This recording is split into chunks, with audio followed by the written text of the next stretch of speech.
Howdy folks, Greyhawk 4x4 coming at you again, your resident vintage gamer. And today's video is going to be all about D&D. And more than likely it's just going to be about 5th edition. Because we are now playing, once again playing a 5th edition campaign back here at the gaming table every Friday night. But in addition to that, I wanted to show some of the Wizards of the Coast stuff. I guess it's technically 5th edition because it came out during 5th edition, but it's some of the ancillary products that they've made in connection with it. So let's start out with these right here. These are the Endless Quest books. Now, for some of our younger subscribers on here, you may not be aware that back in the 80s, TSR pretty much, started the idea of the pick your path to adventure type of a book with the original Endless Quest books. And there was, they were very popular. So there was something like, I want to say it went up into the 40s. There was like 40 different Endless Quest books. And they didn't just do them for Dungeons & Dragons. They had them for their other games, too. They had them for Top Secret. They had them for Gangbusters. They had them for all their different licenses that they did. They had a couple of Buck Rogers ones. So it was a pretty popular thing. But Wizards has now released a set of 4 of these now during 5th edition. They don't say 5th edition or anything on them, but they've got the same... same logo, they have the same look to them as the big books, and everything. And of course, when I say 4 of them, it's because they went with the 4 standard classes. You've got Wizard, Cleric, Fighter, Rogue, and I've basically, you don't read them cover to cover, obviously, but I have pretty much finished the Fighter and the Rogue, the 2 Endless Quests for these two. Escape the Underdark and To Catch a Thief. And when I say that I finished them, basically what I'm saying is that I read through them enough times and did the different paths to where I could actually survive to some type of a victorious end as opposed to dying. So neither one of them did I succeed on the very first read-through. So, that's the whole point about them, is that you can go back and redo them and take different choices and things till you eventually, get a good outcome. The idea, of course, would be to do that on the very first read-through, is to make all the perfect choices to survive to the end and be victorious. But, I've still got 2 more to go to see if I can do it on either one of these. So, we'll see. But as far as a review goes, I do like these. They were enjoyable. They're great for when you don't have a lot of time, but let's say you're going waiting for an appointment or something like that. Most people just get on their phones or whatever. But if you had one of these with you, you could go through and, try a couple of different paths and see if you make it or whatever. That type of thing. Or if you just keep it by your bedside just before you go to bed every night or something like that, pick it up, see if you can make it through or whatever. I would say that they're geared towards kids. Even the original ones were kind of, for the most part, were geared towards kids. But what they found out was a lot of us adults enjoyed reading through them too. So if you've got kids... it says ages 8 to 12 on them, but as with the old ones, the adults like to read through them too. So I enjoyed them. Leading into the next thing, this is a lot more adult here. This is the Rick and Morty versus Dungeons and Dragons comic books that they've come out with. There's a set of 4 of these as well. They haven't released all 4 yet. They're releasing them incrementally. I have the first 2. There you go. And let's see if I can let's do that one like that so you can see the cover real good. And of course, then there's number 1. And you can find these on Amazon or your local, comic shop or whatever. These, well, I shouldn't say these. The first one I've read through, and it's fantastic. I love the way they did this. It is geared at this guy. Because, I don't want to give a lot away, but let's just say that Rick is like me. So when the term, when they start talking about Dungeons and Dragons, when Morty starts bringing it up, Rick, of course, starts talking about first edition and that whole thing, and I'm just going to leave it there. I'm not going to say anything more. I'm just going to say that Rick and I, yeah. Now, I haven't read the second one yet. I kind of wanted to wait till I get the whole set, so I can just sit down. I'll probably start the first one again and just read through all 4 of them at one sitting. The third one might be out now. I have to check. It was due right around Christmas time, so I'll have to check and see if it's out. And then I'm not sure when the 4th one's coming out. But really enjoyed those. So there's 2 of the ancillary sideline type products that aren't exactly what you would say, part of the 5th edition D&D, what you want to call it, release schedule, I guess you would say, for the actual game itself. But they're on the sideline, and there's connections, and they use the same branding and everything, that whole thing. So I like both of them, the Endless Quest books and the comics.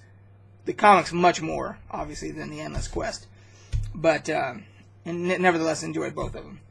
I did also want to talk real quick about these other ones. This, oh my God, that's heavy. Ugh. This is the 5th edition collector's set of alternate collectible covers for the 5th edition core books. Player's Handbook, the Monster Manual, the DM's Guide. There's also a DM screen in there as well. I have not opened this. This is still in shrink. I haven't decided yet whether or not I want to open it. It is in perfect mint condition right now. There isn't even a tear in this plastic. So part of me as the collector says, no, keep it as is. It'll be worth, 10 years down the line. It'll be worth triple what it is now, blah, blah, blah. I already have the other, the core books that I can just use for playing. I don't need to bust into this and just keep it as a collectible. The other part of me says that I really want to open it up and see the other covers and the whole thing. But right now, the collector is winning over because I have yet to. I can't go back once I break it open, so you can't unring that bell. So now this one's heavy too. Now this one I did open, and afterwards I thought to myself, well, I did because there's other things inside here besides the book. There's prints and stuff I wanted to see, so of course I opened it. This is the collector's edition of the Art and Arcana history, the visual history of Dungeons and Dragons. And this is the complete history, all the way back. This is a massive tome. It has I think it has pretty much every piece of artwork ever done for the game. It tells all the backstory as it's chronologically going along, telling you the visual, showing you through the artwork, the visual history of Dungeons and Dragons. It has probably the greatest game historian of our time. John Peterson worked on it. Sam Witwer who's also another historian and author. It has Michael Whitwer and Kyle Newman, and I believe Kyle Newman is the main guy that put a lot of this together, and then John Peterson did the history part of it and all that. So this is amazing. There is the non-collector's edition. You just get the coffee table book without all the goodies inside. I'll probably do a separate video going in depth and showing you guys everything inside here, and because that's going to take a little bit of time. And it deserves its own video. So I'll do that. So, there you have it.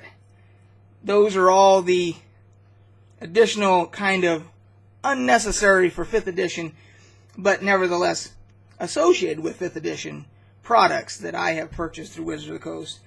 And I gotta say, you know, quality-wise, I love the quality. The quality of these is really good. Nice thick covers. Good heavy pages. You know, it's not cheap stuff. There's artwork through these. These were not expensive at all. It says $8.99 on here on the cover, but I don't think I paid that much on Amazon. I think I paid like $6 a piece. I think I got all 4 of them for like $24 or something. So these were not expensive either. The comics were not expensive, obviously. So these were expensive. These were pricey. But nevertheless, you can find this stuff on Amazon. So far, you know, as far as the quality goes with Wizards, I got no complaints. And related to 5th edition, I mentioned it earlier that we're now we're back to doing a 5th edition campaign back here. I am not DMing it. Our friend Jonathan is now DMing. He DM'd the first time we did 5th edition, and then we had Brad who did 3.5, and then I did 1st edition and some 2nd edition mixed in there, and now we're back. We've rotated back to 5th edition. It was just getting hard to find people. We lost a couple people from the group, and it was hard to find people for 1st edition to fill the table. And so we just decided, hey, you know, I could use a break anyway. Let's just go back to 5th edition. It's easy to fill the table with 5th edition. And so we've done that. And Jonathan is doing a homebrew campaign, and I will go much more in depth about that, his game world, and what we're doing in there and all that in a future gaming vlog. This one was just kind of show off this stuff, go over the stuff I bought. And then last but not least, as of today, as far as I know, it came out today, Jack Black, the actor, launched a gaming channel on YouTube called Jablinski Games. And he is sporting a beard, very similar to mine. And he's right about my age, too. And I thought that I was the resident, you know, vintage gamer, old fat guy with a beard, vintage gamer on YouTube. I thought I had that there, Mr. Black. Thought that was my little milieu, if you like. And now you're coming in here trying to get all uppity and, you know, take part of the 960 whole subscribers that I got, you know, and upset the apple cart. So we may just have to have ourselves a good old-fashioned beard off contest there, buddy. And I might have you, I think. Y'all can do your research and go and check out his channel and see what he's sporting. But I think I've got him right now. So if it comes down to a beard off, I think I got him. He's already got me on. I mean, he's got like, just did one video just talking about, you know, starting a channel. He's got 100 and some thousand subscribers, bastard, you know. But anyway, so I started the hashtag Greyhawk 4x4 versus Jablinski Games on Twitter. So I tweeted it. So if you follow me on Twitter, that might go somewhere. I have no idea. Anyway, guys, that'll do it for this video, and we'll catch you on the flip side.